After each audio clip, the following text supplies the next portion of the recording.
Hi guys, welcome to the Battlebox podcast. I'm your host, Brodda Mike. Thank you guys for reaching out and asking about what's going on with Battlebox and why haven't we uploaded anything recently.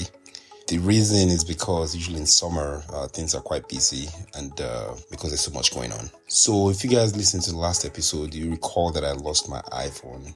So this episode is a follow-up to that. So I lost my iPhone in Lagos and I left the country, Nigeria, without my phone. I reached out to Uber and I wasn't really happy about the situation because I didn't have my phone. Uber tried contacting the driver for me. Apparently the driver had to give Uber permission for the driver to be able to contact you. For you to contact the driver, you have to go through Uber. I had 3 friends who were helping me out. My first friend, let's call him the Facebook guy. He went on Facebook trying to track down the driver because a lot of people are on Facebook. He found someone who I thought was the right guy, but turns out not to be him because there are a lot of people with that name. My second friend is the one who was trying to go through authorities because I remember the plate number. And if you look in Uber, you can actually get some of that information.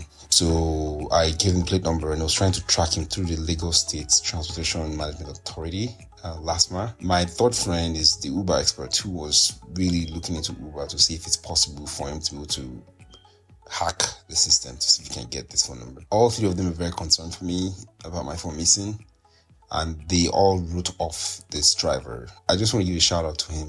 His name is Paul Ogene. Really nice guy. And like America's former president Abraham Lincoln once said, if you look for the bad in people, you usually find it. Likewise, if you look for the good in people, you always find it. So this story is just the fact that Nigerians are actually really good people. And if you're looking for good Nigerians, you find them. If you're looking for bad Nigerians, you find them. So my last episode, all my friends and everybody I know told me that I should just forget about the phone, that the phone is gone. I can't find the phone. There's no way I'm going to get the phone. But just thinking about it again, like, there are good people out there. There are a lot of good people out there.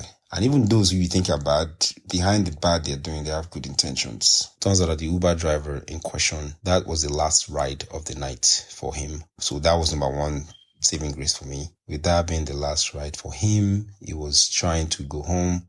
So no other passenger came after my phone was left behind. If somebody had come after me, that person might have grabbed the phone. Because I was the last passenger, that was my number 1 saving grace. Number 2 saving grace, obviously, the guy's a good guy. The driver, Mr. Paul, was a good guy. And what he said was that when he found the phone, when he got home, it was like, oh, wow, like this guy left his phone in the car. And he just said, he's going to keep it for me and hopefully I call. A day goes by, no phone call from me. 2 days goes by, no phone call from me. By the 3rd day, it's like, oh, I was getting worried. And I had already locked the phone down. That's an iPhone. And the issue is just with how things turned out. The guy was talking to his brothers and family, according to him. And they said, well, the phone should ring. It should have rang. But again, because I traveled, I didn't have an international roaming plan on the phone. So my first tip for you guys, when you're traveling abroad, always get an international roaming plan. If you don't have that, you can also get the local plan, which has a better service coverage within the local network. Because the phone was online, I'll have been able to track it. So I was not able to track the phone. Even though it's an iPhone, I couldn't find my phone because there's no data. So I couldn't even call the phone because my phone is always on silence. Tip number 2, it may not be a good idea to always silence your phone or put it on like do not disturb all the times, because if you did, when you lose it, you can't find it. So the guy was really concerned. And then finally, after pestering Uber was able to reach out to the guy on multiple locations to get his permission in the settings to allow Uber to give out his information.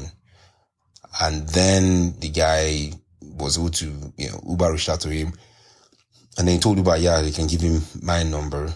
They can give me his number, which is what happened. I got his number, I gave it to my friend, and immediately, I was able to get a hold of the guy. This was a same-day exercise. Got a hold of the guy on the same day. And the guy was like, wow, he was so worried for me because, I was traveling. And I also remember not tipping the guy because if you recall from the last episode, I was harassed by the police. And because of that harassment, I just had like a bad vibe around everything. I was upset. I didn't really tip the guy. And he was even telling me then that, I should try and top off or just top up or give him some more money. I was just like, no, the police just like almost ripped me off. Like, why do I have to give you money? But regardless, the guy was still so nice and courteous and he didn't even mind. He still kept the phone for me. So there are good people out there. There are good Nigerians out there, lots and loads of them. And sometimes people always say that, well, Nigerians are bad, Nigerians are corrupt. That's not always the case. I was fortunate in the sense that a lot of good things went in my way. First and foremost, that was the last ride of the day for the guy. Because it's possible that there's another person who have come in the car and the driver, Mr. Paul, might not even have seen my phone at all. And he'd just be innocent. He didn't see it. He would say, no, it's not there. But somebody else had taken it. But because I was the last ride of the day, that helped a lot. And also he being a good guy, let's not underestimate that. He being a good guy, he was able to come through and say, you know what, like, I have your phone, I'm going to keep it for you, even though you didn't tip me. So just be good and be nice to people. Even though you're having a shitty day, excuse my French, always try to think about other people. And if you can compartmentalize and just treat people on a case by case, because this guy is not related to the police at all. They are not related in any way, sense of form. It was not his fault that I got pulled over for being on my phone. But still, he was good. And if you look for the good in people, like I said earlier, you always find it. Here's just a message to folks to just be, more positive. Don't blame people. Just know that everybody's trying to be their best and do the best they can with what resources they have. Even those that are doing bad, some of them is so they can do good. I know it sounds cliche. You see a lot of movies where this guy goes to rob a bank because his mom is dying. And you're like, well, he's trying to save his mom, but he didn't need to rob a bank at all. There are other ways he could have done that, but maybe that's all he knows. Or maybe that's the resources or means he have. So, because if people know better, they can do better.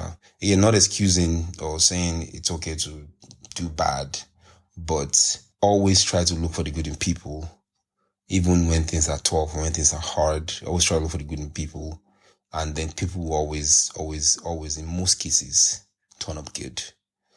So that's kind of the story of my phone. Just wanted to drop this because a few people had reached out to me. I was like, you didn't finish the story of the phone. So that's pretty much it. Called the guy after I got the phone number from Uber and his permission, called him up.